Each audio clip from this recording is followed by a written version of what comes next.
What's up, beautiful? Hey ho, hey, hee ha. Welcome to the Synth Fighter podcast. Once again, we're back. Echo Baby, I think it's episode 14. And man, this is the Synthesizer show you come to when you just want to have a little scrap and debate a few things, get some things off your chest, have a few laughs, not be so serious, and enjoy yourselves. And we got lots of things to talk about tonight.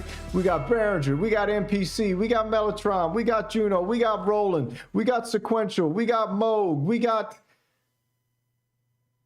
What else we got? Hopefully we don't got that Rev too. But hold on, let's get going. Let's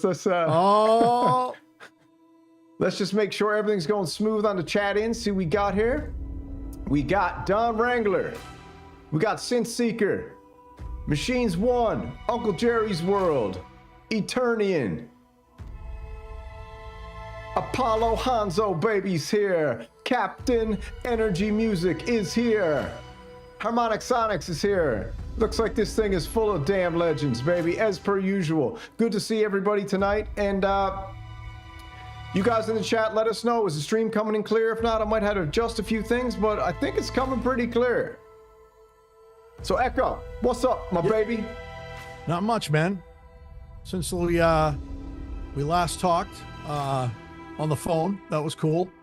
Yes, indeed. Yes, indeed. But I'm just going to do a quick plug. What are you plugging tonight, my man? So I dropped my album tonight on DistroKid. Yes, sir. And it's called ECHOKRAFT'S Frequency Hunter. There's 9 tracks on it. Finally got the artwork up and running, and everything's a go. So it'll be out on September 19th. Congratulations, my man. Thank you. That's pretty awesome, dude. And in what genre is this? Is this like... I did an episode earlier today where I was saying, you know, finding your flavor. Is this in the ECHOKRAFT flavor, or are you modeling it after anything? No, man, this is all me. This is like where there's so many different genres that that are involved and intertwined. There's techno, there's rock, there's just all this stuff in here. It's so I haven't come out with an album since 2016. Mm-hmm. And I kept putting it off. And finally I kind of built it up, and actually the Kumite is what gave me a little kick in the ass. So, you know, and I appreciate that, you know, you actually made that kind of happen, dude. So, that was group effort, baby, Team Kumite. Yeah, man. And so if you look at my original, album Ribbon of Time that I did when I was signed to TMP Records. If you look at the album cover of that album and you look at the album cover that's out now, mm-hmm. It's a lot of similarities. Only I feel as though I have progressed as a musician. Sweet. And as a synth artist. So yeah, man. So I'm really excited about it. I thought it came out great. I don't know if do you have the artwork? Can you just pull the artwork up and just show? Let me see if I can here, my man. Just hold real tight, real quick. Let me see. I mean to put you on the spot like that. Oh, dude, don't worry about it. Let me see if I can get it here real quick. Let's see. I think she's loading. All right, maybe if I go like this. Hold on. Very cool artwork too. So while I'm getting this loaded up, how many years has it been since the last album? 2016. Sweet, dude. Yeah. So, you know, it's I love AI. And AI helped me design that. And I wrote Where'd it go? Hold on. Disappeared. Crazy ass paragraph to create this thing. Looks freaking good though, man. Yeah. And then I brought it into Canva and I just laid the text over it. That's the exact font and everything that I used on the Frequency Hunter zip up hoodies that I'm selling on my webpage. Very, very cool, bro. I think it's awesome. Thanks. Very, very cool. So yeah, it'll be out on the 19th. I just wanted to throw it out there, and yeah, there you go. Nine tracks. I usually do 13 tracks, but I said, you know what? I'm gonna do 9 tracks on this one. This will give me enough boost to basically start start putting out some more stuff because it's been way too long. Sweet, man. That's super exciting, I think, because, dude, finishing an album is to me is like very impressive, you know? It's very impressive finishing an album. You know, it takes a lot of, I haven't finished an album, put out an album or nothing. I just got songs, and just even thinking about taking those songs and making an album out of them is like, fuck. Excuse my French. Excuse my French. I know I got to do it, dude. Got to do it. Got to do it. So anything else on the menu? This is what I'm thinking. I want to shout this out to the chat and see what they're thinking real quick before we get into the first installment of Synth Fighter, which we've aptly labeled Gas Radar, where we all get to just tell each other what we're gassing up. We won't spend too long on it. Sometimes we spend, I don't know, I think last week it was almost an hour on the Gas Radar, but you know, we'll see. There was a lot of, it was a lot of gas. It was just a very stinky situation. It was definitely a lot. So here's what I want to throw out. I'm thinking about Monday morning, either doing an episode on my channel, just Monday mornings, called Synth Bros, where it's just right before work, get down there, half hour, 45 minutes, get a workout going. And then do it together on Mondays. And then you do the rest of your crap the rest of the week. If you want to like slack and do it. If you don't, but Mondays, we'll just start with real basics and then add some stuff over some time. And if anyone wants to do it in the chat, you let me know. If I get 10 people, I'll probably do it. Because I'm going to do it anyway. And this is kind of like an extra motivation to get me going. It's called Synth Bros. I'm thinking about it. Just a little workout. I'll throw some synth music on in the background. Maybe we'll play your album for the first workout. We'll see. All right. Oh, that'd be cool. Yeah. So anyway, on to bigger, better. Because you know what? We're trying to get pumped up in here. And I was thinking about it the other day. I was like, man, I might actually go out and take a bunch of supplements and just look like a WWE wrestler for a year. I might just get jacked up like Buff Bagwell, Scott Steiner, Big Papa Pump, and just start walking around busting out. I'm thinking about it. That's not healthy, dude. I don't know. I'm thinking like, you know what? Why not just go for it? We'll see. Listen, I started walking yesterday and I walked again today. So I'm trying to lose weight. I'm trying to get myself back in shape. And, you know, old guys like me, you can't just sit around. It's a good way to die. So, you know. Well, let's get it going, man. Let's get pumped up. Got too much to live for here, son. Listen, man, we're not talking about going down there and bench pressing 225. We're talking about getting down there and just doing some nice resistance bands, some like stretching, you know, getting the blood pumping before we start our day. You know, that's what I'm thinking. We'll see. But anyways, on to bigger, better things. Gas Radar. Gas Radar. What are you thinking about this Gas Radar, man? You go first because you've been nonstop talking about it. I know somebody in the chat the other night was like, "Hey, I think it was Smarty 1970." He's like, "Dude, we already talked about the Juno X." That's right. And you know what? I did the synth card today, and I can't remember who it was. It wasn't a negative comment. It was actually a positive comment. And he said, he goes, I much prefer the whatever. I don't know if he said like enlightening conversation or something like that. Because I was talking about what's your flavor, opposed to the nonstop gas. And I was like, well, dude, you never made it to the end of the video, did you? Because we went beyond gas. And you know what? I have to apologize to all the Seeky boys out there, the Sequentials. I don't know what to put for the Seeky boys. Yeah, the Seeky boys, we call them. All the Seeky boys out there. I went a little hard at the REV2 and Dave Smith and saying that all the sequential synthesizers look like they're an inbred family because they're all just like, you know, variations of each other with the same kind of color. And I was joking, but I got home, dude, I had about 250,000 emails being like, how dare you say that about Dave Smith? And I'm like, I was kidding, man. But so anyways, just want to throw it out there. It was a joke, but it was kind of based in reality a little bit, you know? So well, because you hate this synthesizer. I don't know why. No, this is where everyone gets this weird emotional response to it. I said I love the sound of the REV2. Even though it got DCOs, I said I love the sound of the REV2. But you know, here's the thing. Yeah. You love the sound, and he's like, even though it's got DCOs, it's a hybrid, technically. Right? Oh, it's a hybrid, all right, buddy. It looks like it's a friggin' hybrid, that's for sure. Man. Looks like a hybrid of the same friggin' DNA from the same family. Is what and that thing looks like. You can't listen. I'm going to be honest with you. You can't diss Dave Smith. I wasn't dissing Dave Smith. Dave Smith is a legend. It's an incesticizer. Oh, here we go. I was just reading the chat. Incestorcizer.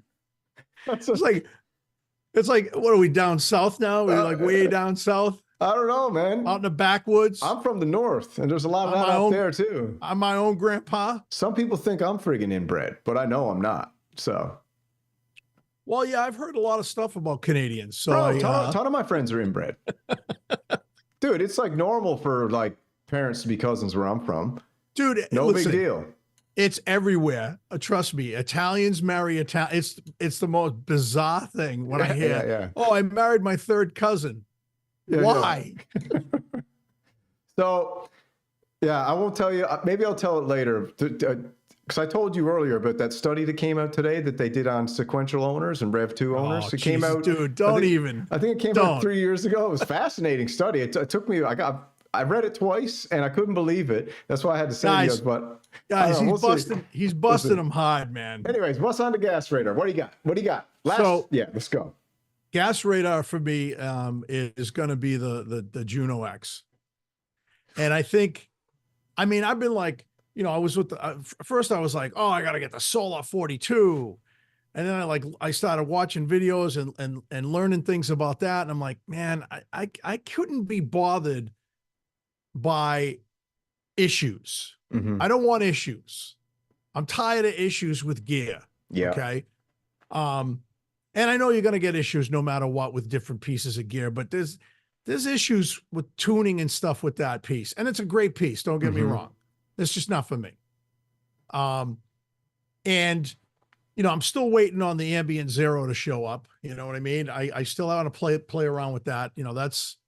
I bought that. That's coming soon. But yeah, the Juno X, for me is going to be, it's going to fill that hole that in the heart that I've had for so long. When I got rid of my two Junos, you got room for it too?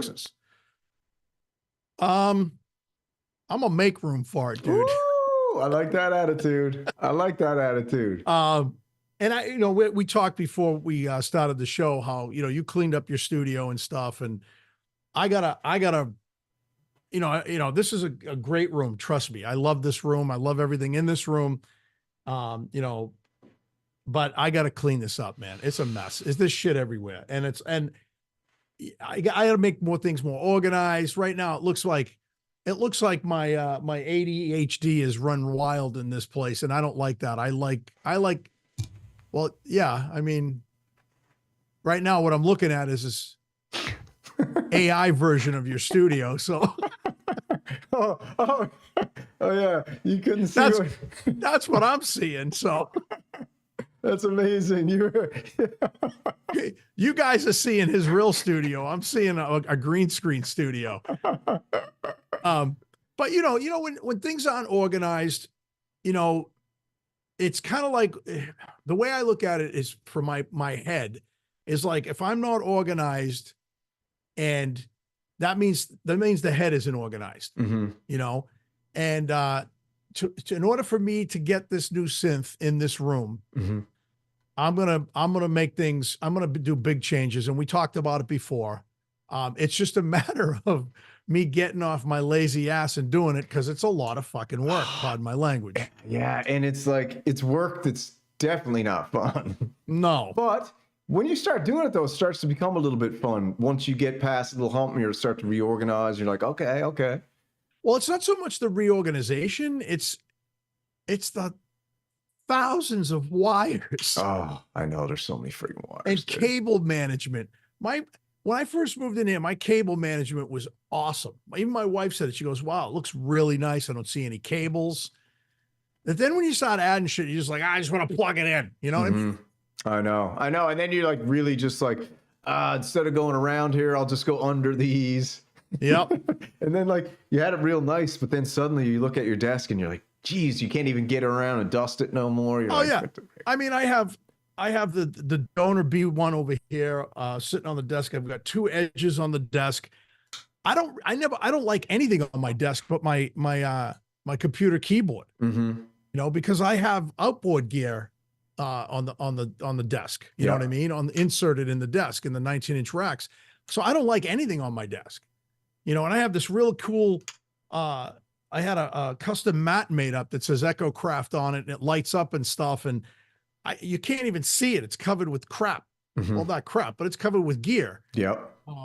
So, you know, it's just, this has got to change. And to get that synthesizer in this room, things have to change. That's a big synthesizer, but it is a big synthesizer. And I really want it, because I could tell you a quick story. My daughter is handicapped, and when I would bring her into the studio, the only thing that she would play is the Juno 106. Oh, no way. Yeah. Oh, so that's cool. she would just sit there and drone. She would just play one note. I would pull a patch up and I'd say this one, and she'd say no. I'd say this one, and she'd say no. And she likes deep, dark drones, right? She's a human ambient zero, sounds like. She is. That's and sweet.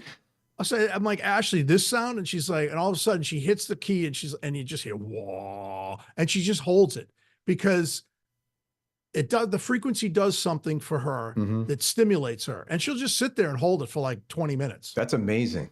And not do anything. So while she's doing that, I'm over here laying down a drum beat and stuff. Oh, sweet, dude.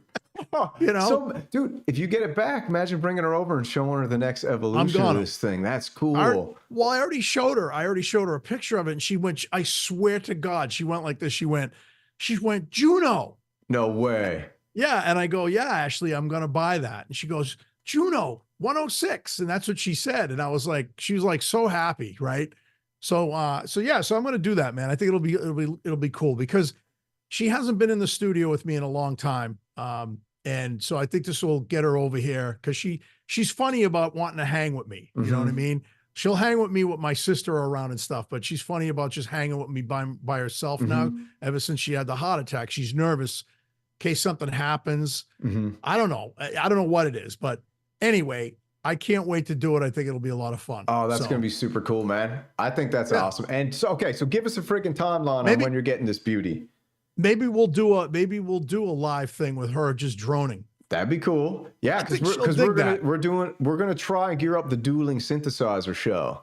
Yeah, where we go back like 5 minutes for 5 minutes or 2 minutes for 2 minutes and just jam, mostly just to have a good time. But we'll see if we can get it, because it's a learning experience. So then we can see if we can sync up to, because I know you can't do two latency jam together, but you can off jam. I think you could. I mean, there's a lot of different programs out there that allow you to do that, but I don't know how good they are. Yeah, but we don't got time, man. We got to do it the old-fashioned way. True. Right? We got to do it the old-fashioned way. All right, so timeline. That's it? That's the only thing you're gassing over? Timeline. I don't know. I got to sell that gear on Gear Exchange. So are you going to do it after one piece, two piece, or all the pieces? All the pieces. Okay, so that could be next week. It could be next month. Could be next friggin' year. Like I said to you earlier, like how it works on Gear Exchange, when you list something, and right now I have a lot of people looking at that stuff. Like it'll show you how many people. It's kind of like eBay. You'll see how many people are looking at it, or Reverb. Yeah. I got one person that hearted something. So what happens is if they're up on Gear Exchange for 5 days. You drop the price 5%, and then Gear Exchange takes your 5% drop and puts it on the top tier of their list, so that you sell it like that. So I'm kind of excited to do that. I didn't do that with the other stuff I sold. I just dropped the price whenever I felt like it. But I think this is going to help me get it sold faster this time. Sweet. And not have to lose as much money as I did with the other stuff. That's how I bought the Hydra. I sold a bunch of stuff. Sweet, dude. You did a Hydra video today. It was deadly. I heard the growl. It growled. I liked it. I thought it growled. And definitely within the growl also had some like very interesting sonics involved in some of those patches. It's crazy. The Hydra synth is nuts. If I sent you one today about the dual layer on the Hydra synth. Friggin' I actually checked out a couple of those videos that guy did. It's pretty cool. Yeah, he sells those patches too. His name is Synth Universe, is it? Synth Universe. Synth Universe, very cool. Go check out his site if you got a Hydra synth or other synthesizers. But I think anyone who doesn't have a Hydra synth, just a desktop, $600, 550, 520, you got to get one. Especially if you got a polyphonic aftertouch keyboard, you got to get the desktop. So worth it, man. What I'm gassing over, dude, I told you my gas list is kind of like narrowing in now. I'm like a, I'm a hawk, baby. I'm a synth hawk. I'm a synth You're hawk. getting there. All right. I'm riding that thermal, and I got my eye on that frog. All right. So I'm coming. And so I had the gas list now was TE-05, yep, Juno X, yep, Waldorf Quantum Mark 1, Solar 42 F. Okay. And that's all that's on the gas list right now. So we've zoned in. We're narrowing in. So I'm taking the Waldorf Quantum out because that's plus 2K. I can't do it, bro. I can't just do it, right? So I'm going back down. So I got it narrowed in right in the tier list now. Any day, any friggin' moment, I might hit buy in that cart. Okay. And I told you the other day, I might friggin' buy 2 of them at once. I don't know. But I think I told you. I want you to stay married, okay? So I already told her. I already told her tonight on the phone. I talked to her. She's out of town or whatever, and I talked to her. I was like, "Listen, baby." She was like, "What's up?" I'm like, "You doing good?" She's like, "I'm doing good." I was like, "I miss you, man. The house is lonely without you." And she's like, "I miss you too." I was like, "Well, I can't wait to see you on Friday." She's like, "I can't wait to see you either, baby." I was like, "All right, cool. I got to tell you something." She goes, "What?" I was like, "There's a real good chance that I'm probably going to buy 2 synthesizers at once. But hear me out. I got most of it covered, and I got another little bit squirreled away here. And so don't be surprised if 2 boxes show up." She's like, "What? Well, how much? How much are these? What are these? What are these?" I was like, "Don't worry about the price. It's not important right now. Don't look at that. That's not important. It's all covered, baby. Just listen, baby. Just listen." And she was like, when the cat's away, the mouse is playing. And then I was like, all right. I gotta finish up those couple things that you requested. I got to go out and water the sunflowers and stuff, right? So I think a synth massager. I think I became the synth. I became the synthus. You know what I mean? I gave her a little synthus. So man. So, dude, you gotta like start writing down all of these catchphrases, dude. Like seriously, they're all recorded on YouTube. Like synthsus. What was the other one? What was it? The inbred stuff. What was it? Incesticizer. That wasn't Incesticizer. That wasn't me. That was someone in the chat said that. Who was it? I got to give credit. Hey, we give credit in Samurai Nation. Hold on. Where's that one? Hold on. I got to find it. That was like amazing. Where is it? Whoever said it, the incesticizer, please stand up. Oh, Rustic. Rustic said it. Absolutely. Incesticizer. Okay. Absolutely hilarious. So, before we get into some other stuff, we got some stuff to cover about Behringer. We got that new company. I can't remember the E7. I don't remember the name of the company. We got KnobCon went on the weekend. A whole lot of knobs. It's funny. I usually watch videos on KnobCon, and I didn't. There wasn't that much, man. I searched the internet this morning trying to find a bunch of stuff, and there was no real-time coverage, right? It was all like post now, a lot of potato iPhone stuff. And one guy did like this like sped up video thing. Yeah. And I'm like, what, dude, seriously? Like, it was just like him walking through, but he like sped it up super fast so you couldn't see anything. Yeah. Meth video. He's, yeah. I'm like, we call those. Like, yeah.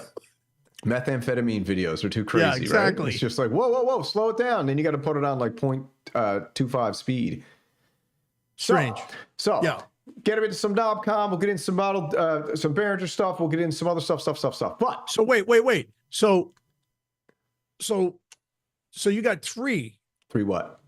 That are on your list. Oh yeah, Juno X, because of you. Thank you. TE-05 and the Solar 42. And actually, you know what? At the moment, Solar 42 is now brushed out. We're honing in, baby. I'm honing in on the TE-05 and the Juno X. All right. I'm honing in for now. And you might buy 2. There's a I'll tell you, bro, there's a 88% chance I'm gonna get both at once. Okay, so then I'm gonna throw this question out at you. What? You're keeping the MPC then? Well, this is the thing, dude. I told you I updated the MPC to the 3.0 firmware, or whatever, the beta firmware. And I uploaded it the other day when I was talking to you, when I was cleaning up the studio, and I was like, man, I'd give this a shot. And I was like, nah, so turned it on, and instantly I looked at it and I had PTSD. So I just like, fuck it, turn this off, right? Turned it off right away. Didn't even give it a shot. So tonight, got home, went out on the patio after finished up that stuff, whipped my shirt off, caught some rays, and then I went back in the house and I was like, all right, turn on the Red Demon. So I turned it on. It was on the new firmware, and I'll tell you something right now, brother. The new, and you, hey, you know I haven't been the biggest fan, right? Can we agree? Yeah, well, yeah. Neither am I. You know I haven't been the biggest fan. I turned on the new MPC 3.0 firmware, and instantly I could do everything. I'm talking about instantly, visually, intuitively. I was like, holy, okay, now I understand why all these MPC people are like, this is the best thing ever. So I just messed around for a minute. And guess what I did? I pulled up the Mellotron patch. And guess what I did? I pulled up the flutes. Okay. That's what I did then. Hit program edit, went into the effects section, added some vibrato, added a little bit of delay, added a little bit of reverb, turned on the, what's it called? Can't remember what that thing is they call it. It's like exciter. It's not an exciter. No, it's like anyways, it was something like this is gonna make it sound awesome, which made it sound like cassette-y, right? And then I went back, boom, chim, boom, chim, boom, chicka, boom. Drums are in, synth is in, Mellotron's in, vibe is in. Now, I didn't get it going properly, and if you guys heard it, I was going to plug it in tonight, but I was like, I got to like wait and do this another time. So, am I going to sell it? I'll tell you what. The MPC is now in the bedroom, on the pillow. There's 2 candles lit, my brother, and there's a glass of wine on the counter. And I said, I will be back in after the show. All right? My God. That's where I'm at with the MPC right now. So, we'll see, but it's 500 bones. I got to get rid of it, but... So that was my question. And because I knew you were going to say that. And my question was, because you that was part of the money that you were going to put towards the synth. It still is. It still is. It still is. Because I'm sitting there going, is he going to keep this thing? And I really, and I know like these guys in the chat are probably going, oh my God, here we go with the freaking MPC again. But they don't understand, like, this thing, since I started hanging with you, has been like this red demon, like, just keeps making its way in, man. You know what I mean? It's like, so I don't know if something's happening. I don't know, right? Because like I told you, I'm going to send a priest to your house just to exercise the thing. I'm going to show this. I decided after seeing this new one now, I can legitimately do an outdoor patio live stream with the MPC. So I'm going to do that at the minimum. Okay. One, and if it's a total crash, if I totally bomb, I'm getting rid of it. If it's like, if I kind of figure it out as I go, I'm going to give it another chance. Anyway, we'll see what happens. We'll see what happens, but it's in there now resting, you know, it's taking it easy. What does Katana say? Have you talked to Katana about this? She's like, when are you going to get rid of that thing? And I'm like, she's like, why is it always in different spots around the house? Because I move it around. I don't know why, dude. It's like, you think this is a joke. It's always in different spots. I just keep moving around the house because I take it and I'm like, should I turn it on? I'm like, no, don't turn it on. Because it's a demon. Yeah. It's a demon. It's something weird about it. I don't know what to think about it. But I will say this. I am very, very, very, very impressed at the moment with the MPC3 beta. For a guy like me who couldn't really jive with the workflow, they did something with this that is like, oh, what took so long? You know, this is crazy. This is so intuitive now. Anyway. Okay. All right. So we'll see. We'll see. We'll see. We'll see. I can't wait till you purchase something and you like, I feel as though you should do more with the ambient O. What do you mean? You got cameras set up in here, bro? What do you mean do more? I would love to see you do more videos about the ambient. Okay, yeah. Dude, I actually was thinking about it today. I was like, Listen, man, I'm not part of the synth mafia. I just make the shirts, okay? Yeah. I know. It's like, shh, Echo's actually the fucking merch for the synth mafia. All right. So I will do some more videos with that at your request, because you've actually been doing a couple at my request, aka the Hydrosynth video today. So let's move on to a topic that is very interesting and sounds cool. What'd you say? Yeah. Do you say something? Me? Yeah. No. It's just me and you in here. So who said that? Oh, God. Oh, friggin' MPC, dude. All right, hold on. That's it, man. I'm telling you. Oh, all right. So first up, I figured we'd touch on this cool little thing. This is actually, let me jump over to our observation area. All right. So this here is a little cool pedal. Synth Anatomy is a great website, but it trons out the internet a little bit. So more Oceans Machines 2, Devin Townsend's delay and reverb pedal gets a major makeover. So this is the Mark II. It's very, very cool. 2 delays and a reverb. Here's what it looks like. Now, you tell me. We always go for the, is it pretty? Or is it shh? I don't know. I think it looks kind of cool. Itty. I think it looks cool, too. I think it's pretty, too, man. I think it's really pretty. The old one was all metallic blue and had some issues and stuff. I like it. It's like RGB, man. It's like, yeah, RGB, baby. I like it too. I like the big full colors, the green, the red, and the blue, and I like the silver. And what's with the octopus? You know what's with the octopus, bro. Well, isn't like what's the pedal company that has the octopus? It ain't the Mantis. No. Oh, the pedal company? I don't know. I don't know. Oh, well, maybe this one, is it? Oceans Machine? No. It's the one that the Devin. It's got an octopus. It's the one that the hop chick. Oh, she's always using? Yeah. Well, anybody know in the chat? Blood Noise Endeavors? No. Earthquaker? Earthquaker. Yeah. Earthquaker they use an octopus. All right. But anyway, go ahead. Yeah, man. Look at this. So it's got the green's the reverb, red is delay, and a blue is for delay. So you got 2 delays. It uses DSP algorithms, got a superior delay, reverb quality, blah, blah, blah, blah.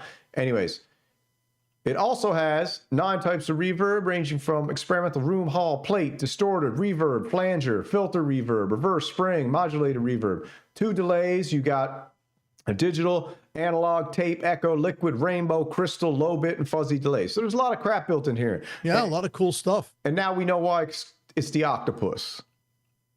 All right, yeah. So let's check out a video on it real quick right here. Yeah, like I said, I couldn't. I for some weird reason I couldn't get the video to play. All I had was a photo. All right, let's see if this one works then. Wow.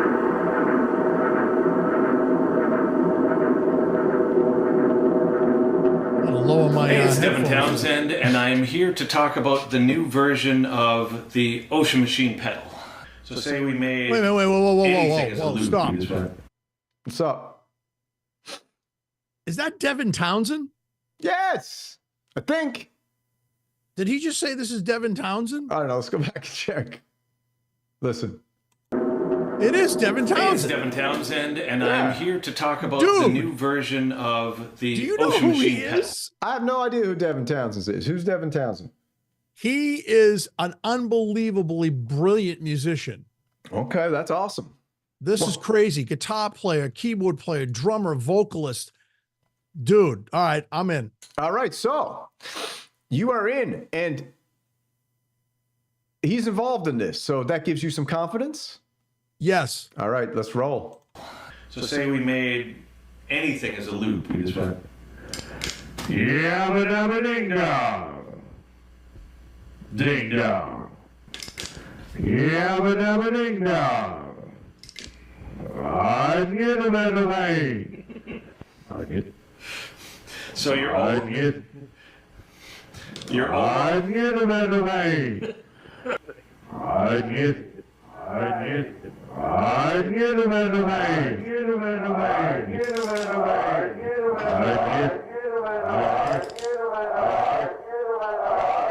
So essentially now I've captured, it could be just with this or the looper or another keyboard or anything. You capture a sound and then I use the delay mix as its volume in a sense.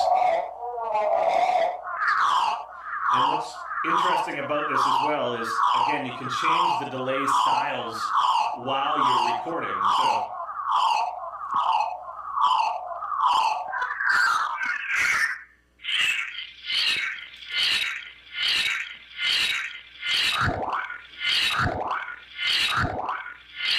so now I've kind of captured that as a sound, and then because of the way this is set up, delay A feeds delay B with its delay. So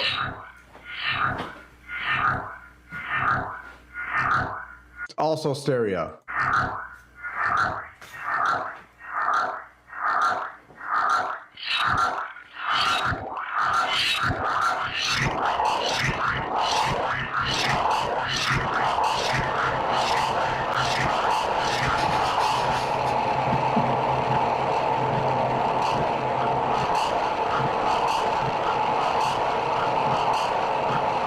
What do you think so far? I think it's pretty cool. Yeah, let's move on a little bit. I want to hear it with some instruments running through it. Let's see.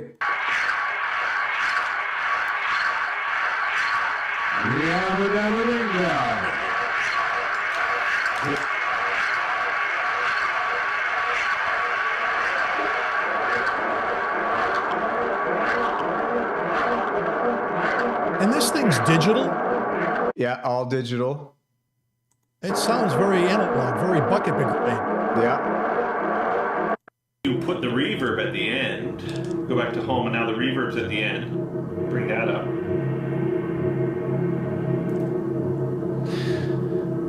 So also what's going on here, as you can see, he's got those two huge speakers behind him. I'm just kind of going off of what I'm hearing. This isn't recorded into it. Those are Laney's, aren't they? Yeah, but it's not recorded into an interface. So we're not even hearing the quality of this because this is being recorded, I'm guessing, through audio that's coming out of those speakers. Yeah. Yeah. Right? Because he wouldn't be able to hear it. He's also got headphones on.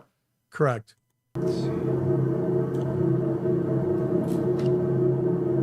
Samurai, is this the only video that's out? It's the only one.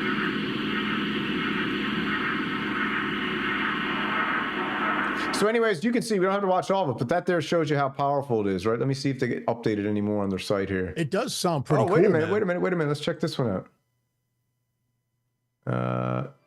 No, that's something else. The Mueller Gear Amp Modeler. Yeah, so that's cool. Let me subscribe. Go back, and I will like it. Okay.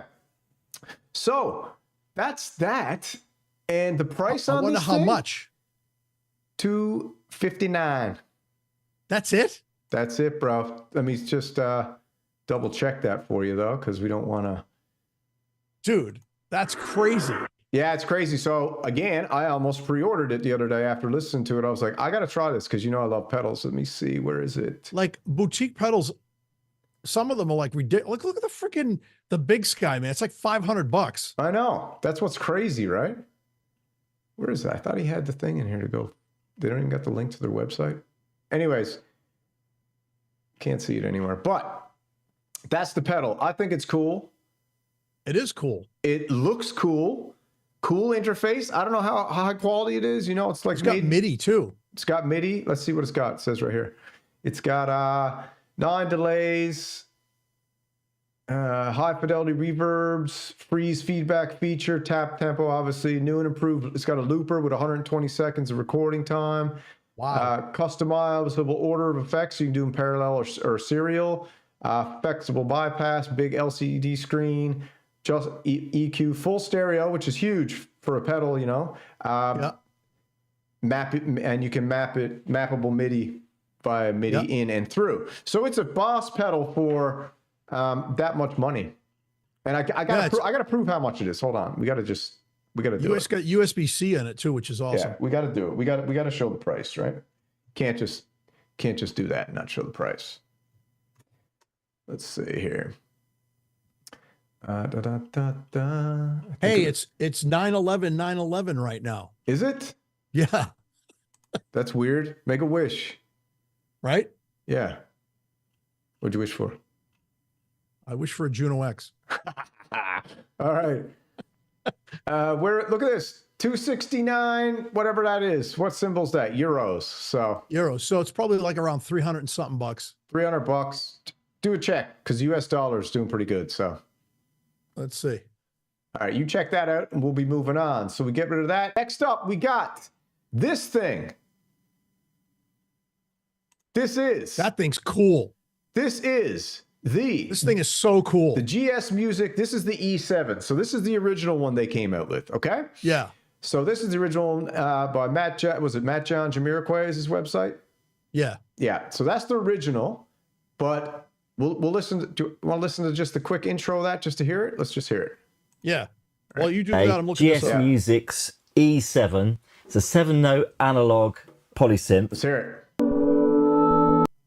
Food prices are just too high. Kamala Harris's plan will bring costs down. Donald Trump, he'd impose what is effectively a national sales tax. A Trump tax that'll cost a typical family $3,900 a year. We need a president who fights for us. We need a president to bring synth prices down. Yeah. Where's the president that's going to bring the goddamn prices of synthesizers down? Who's going to bring the friggin' manufacturing of these goddamn chips back to America so we can get some American-made synthesizers and help out these American companies like Pittsburgh Modular? And I endorse Synth Samurai for president of the synthesizer. Synth Samurai for president. Yeah. All right, let's listen.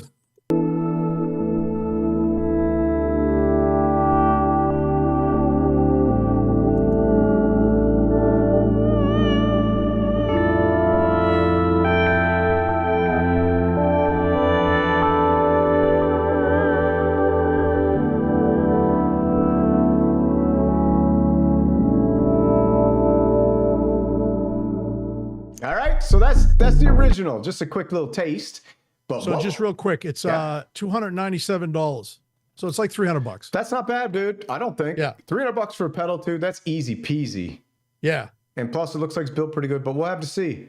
Maybe we'll write them. Say, hey man, send us a couple. That'd be awesome. So this is the one right here. This is the new one. This was introduced at KnobCon. This is TJ or T John. How do you say it? T John the Road. T John the Road. Subscribe. Go check it out. We'll put it in the links after to share.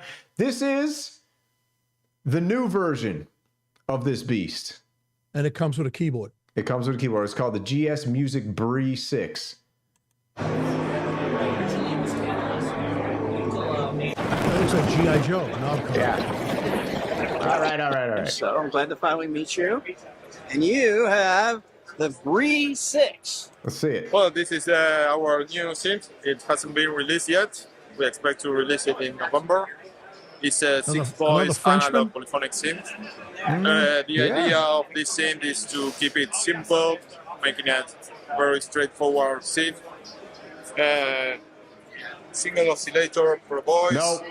Post-mid modulation. That sounds Peruvian. That don't sound I was going to French. say, he doesn't look French. That sounds Peruvian. Let's get to some sounds, shall we? Or do you want to listen to it? I'm going to look it up. All right. You look it up. Sub-oscillator, built-in chorus and delay. So one oscillator, one sub-oscillator is what they say it's got? This is the keyboard version. Yeah, let's hear some sounds.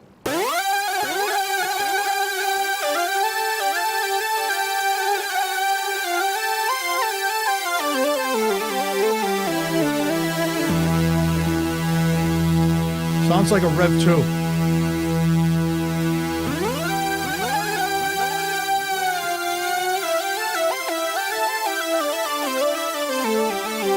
Just imagine how pretty Rev 2 would be, dude, if it was that color.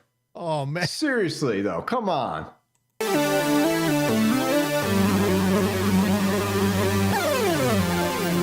That sounds nuts. And guess what? What? That's got built-in effects, baby. Oh, it does? That's onboard effects. Yeah, there's nothing else connected to it. And it's analog, isn't it?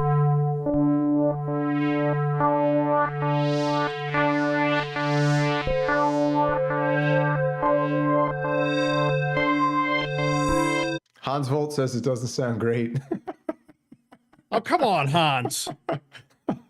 Jesus Christ.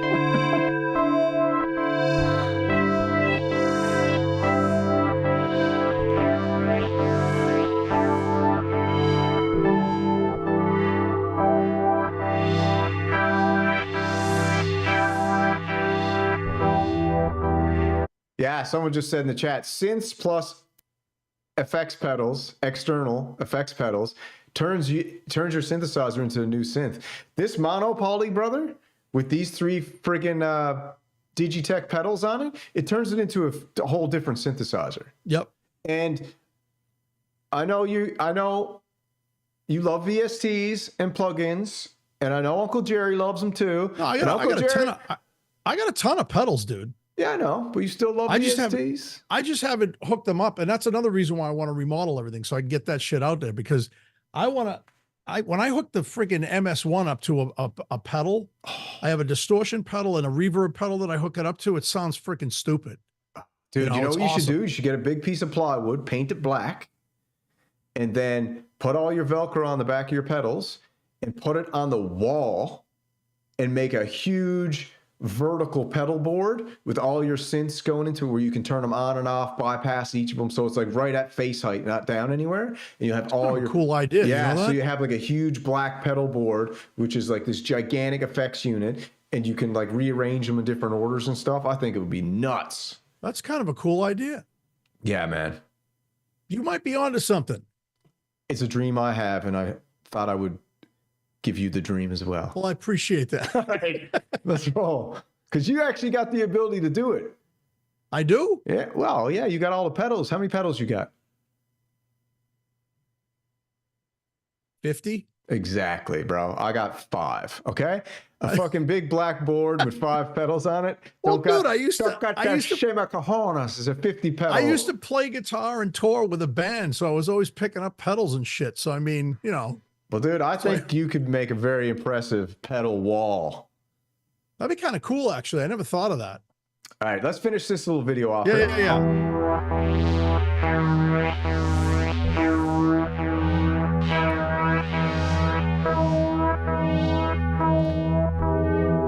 Let's move on. Big leads.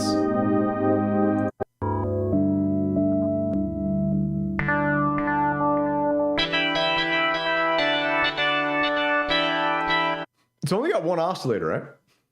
One oscillator and a sub oscillator. Yeah, it's got one oscillator and a sub oscillator, and then it's got, I think it's got delay and reverb. I don't know if it's got anything else. Go on. Did the original had 2 oscillators though, didn't it? Not sure. We should pull up the specs. Someone down in the chat, throw it down in there. What's the original got and what's this one got in total? Because I don't want to switch off this site, but we're gonna jump back. Yeah, I'm looking at stuff too. Go ahead. So anyways, I think that's kind of a cool synthesizer. It's over $2,000. I think it's up around the $2,500 mark. For me, it's just not, it doesn't cut the mustard as far as being in the $2,500 zone now. I agree. But if you could pick something like that up for $1,100 maybe, it would be kind of cool. But it sounds decent. It's got a cool name.